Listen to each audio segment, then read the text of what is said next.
to get underneath the guy. That's a good sign for Tony and how he's going to do in this segment. The other guys are all striving for that same situation. It's often that we see Stewart with faster laps than everybody else in the field. But again, fast is not nearly as important as traffic. Well, Paul, we've seen Stewart fast in the past, but these teams have closed the gap on the Menards team. They've had the equipment now for a little bit longer, almost a year now, and a lot of these guys have really closed this gap. Running in third place, Breck. Look, they're coming up on the back cars already. That's Tice Carlson that the leader went past car into the wall. Down in the middle of turn 3 and 4, right before the Goodyear Bridge. Buddy Lazier, 96 Indy champion. The 91 Delta plate looks okay. Snapped his visor up. Yeah, the visor doesn't look like much of a hit. Well, it's hard to say. It's too bad, Buddy. They tried some different things after qualifying. Weren't happy with the changes they made. They tried to put more wing, more downforce in that car in the last practice session. They saw that that didn't work for them, so they changed it back to a setting, obviously, that didn't agree with that race car. And with Buddy, anytime he gets the wall, there's always concern for his back. Remember, it was at this very racetrack in 1996 that he literally shattered his back in a practice crash over in turn 2. But then, with total perseverance, went on to win the Indianapolis 500 2 months later.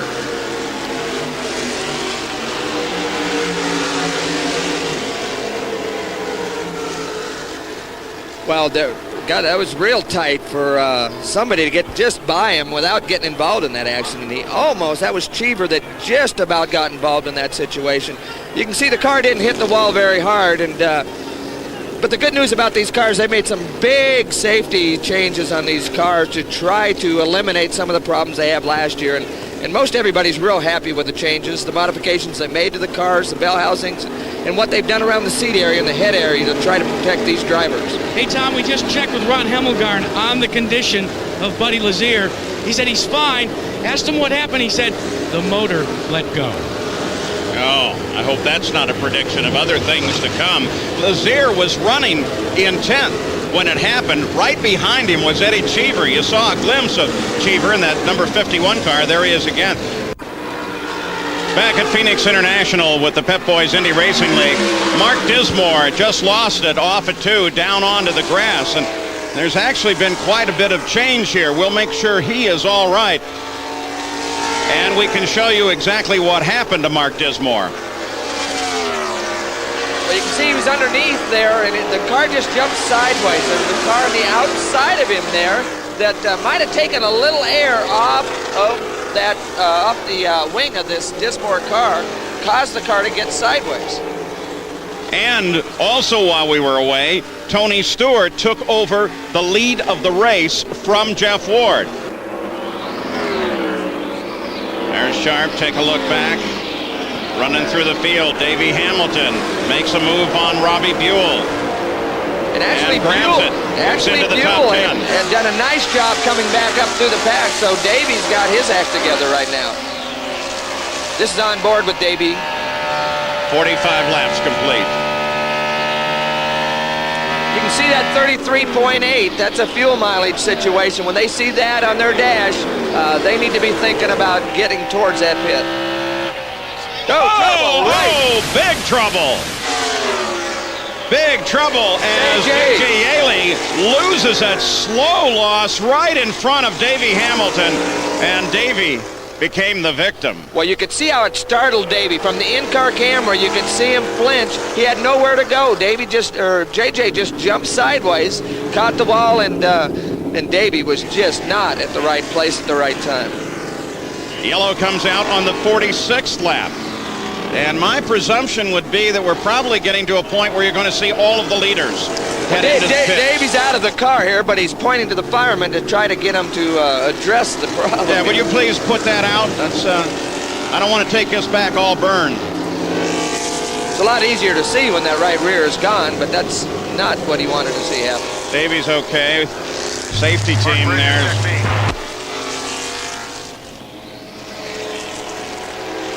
A little bit slower for J.J. Yaley to get out of the car. time to time, we try to monitor the two-way radios. Car 44, car 6 at turn 2. Car 44, car 6 at turn 2.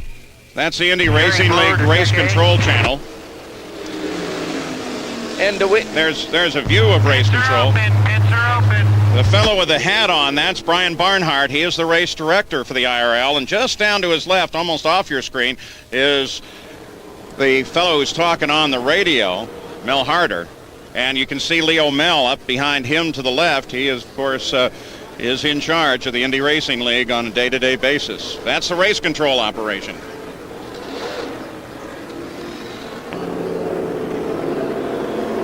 At Phoenix, nearly a quarter of the race complete. We are under yellow. The reason for it was an incident over in turn 2. That's Davey Hamilton's car. He's actually the victim in this thing. He was following J.J. Yaley in the number 44, that green car, and just suddenly a lazy spin. it was lazy, but it wasn't lazy in Davey's mind. He just had nowhere to go. He's already committed high. This is the way it looked from on board. They head into one. Davey Hamilton chasing Yaley. Well, Yaley, you can see the car moving around just a little bit right there, and all of a sudden the car just jumped sideways. That had to surprise JJ. Poor Davey was looking for a place to go, and it wasn't there. And you know, if he'd gotten another few feet down the track, the wall disappears, and he would have been clear. So we're under yellow in the Dura Lube 200. We'll return with more of this race after a message and a word from our ABC stations. Then two other cars, Mike Groff, Paul Durant, and finally third place, Raul Boisel. That's how they come to the green.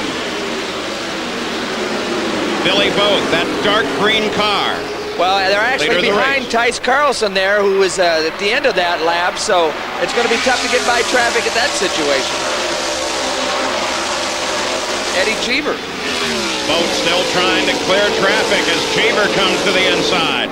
Oh, what a nice move for Eddie. Sorting the traffic, just like you said, and Cheever takes the lead. 4 or 5 wide back there coming down the front straightaway, Paul. So Cheever, Boat, Boisel. And then anybody's guess. Well, this is some fun stuff.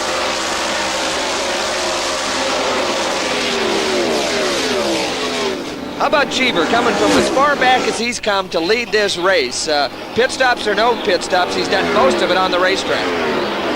How much of a difference as we watch Tony Stewart here as he comes up on Tice Carlson. He's that bright yellow car on the inside to the right of your screen. Just went over the oil dry and picked up a little puff of smoke. Stefan Gregoire right there too, looking for racing room, trying to get around Tice Carlson. Well, another good story, Gregoire started way back and he's up to 4th spot with some trouble in the pit earlier. Back to Cheever. Tom, the fact that he has not stopped, besides giving him track position, what about the weight of the car compared to somebody who just did? Well, the weight's lighter. In fact, we heard on the radio, Billy Boat, we got trouble coming off of 2. Big trouble inside down. Coming off of 2. Oh my goodness, Ari Lyondike flips the car upside down. You can see him moving around, though. That car was sliding upside down, but his head wasn't on the surface. Look at him, still working on the wheel. He's talking on the radio. He picks the steering wheel up so he can talk on the radio. I wonder if there's an antenna hooked up to that. Be very careful, Ari, when you pull the seat belts loose, please. Well, that's always a good sign, obviously.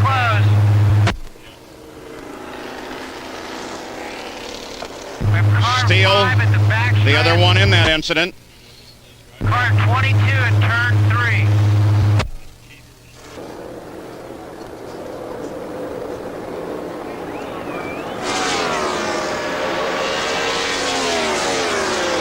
Here we see it. Steele looks like just jumped sideways. Lyondike had no place to go again. But again, these cars are just jumping sideways coming off of turn 2. Look at the right side tires. Still have a lot of momentum. You can see Ari moving around. He throws the wheel out.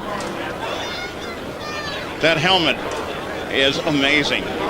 Good news is production. There was no burnt spots on the balaclava, so that's always a good sign. Well, Herm Johnson paints the helmets for Ari, and a major paint job coming up. We'll be back. Okay. Oh, here we go. That car right there, David Steele, on the far right-hand side of your screen, is the car that starts this problem. The car's going to jump sideways. You see it jumping sideways. No, they have no place to go. They try to go on the outside.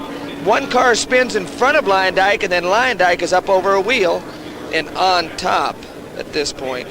It was Sam Schmidt, the 99 car, that yellow and red car that was down in and spinning as well. And it scraped right on his helmet. Now they're still working on that. By the way, Roberto Guerrero pulled off after the restart, and we'll check on that as well. Jackaroot? Crossed the line last time at 9/10 separating them. He's been as close as 2/10, actually fallen back a bit. Yeah, a lot of that's traffic, Paul. Who gets through the cleanest? We talked about it earlier. If you catch him on the straightaway, it's not going to slow you up, but a lot of times you're going to catch him in the corner, and you got to roll out of that throttle. And I know from time to time we'll put that at the line computation in, and sometimes on a mile oval, You got trouble. Yellow again. On turn 2 again. It's John Paul. Oh. Your leader is in turn 3, car 10. So John Paul Pits are closed. catches the wall off of 2. Every incident today, save one, has been off at 2. Well, John Paul's okay. A lot of damage to the car. Yeah, and that second contact is a lot of times the problem. Turn 2. Car 1 is at the start-finish line. Car 10 will be your last car, pace car. What I was trying to get to, John Paul made that second contact after the right side wheels were gone. And that's when a driver is really exposed, because there's nothing there to absorb the energy. Again, Buzz, the front wing. Just peeled the upper element of that wing right up. Well, there's John Paul. The thing just jumps sideways hard and backs into the wall terribly. Now, I don't know. I don't think he's trying to get out of the way. There's nothing left on the right side. But now watch this contact. Now, that's what can be tough, because there's nothing left there to absorb energy. John Paul Jr., he's fine, goes to the ambulance. That's mandatory. We've heard a lot of techno babble out there, losing air and dirty air. What's the layman speak of all that?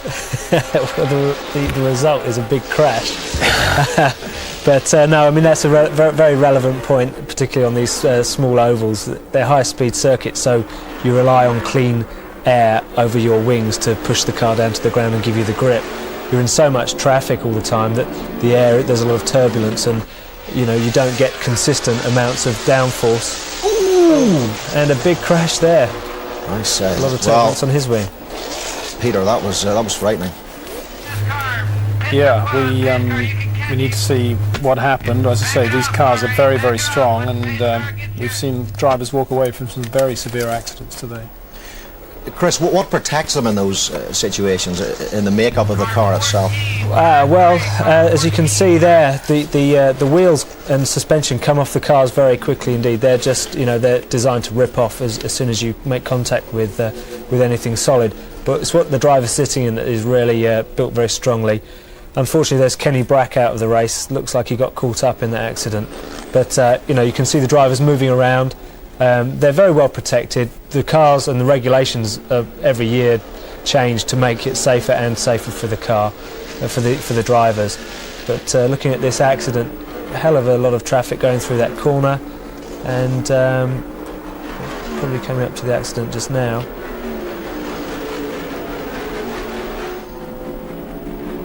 What do you feel went wrong, Peter? Well, we're just about to see it.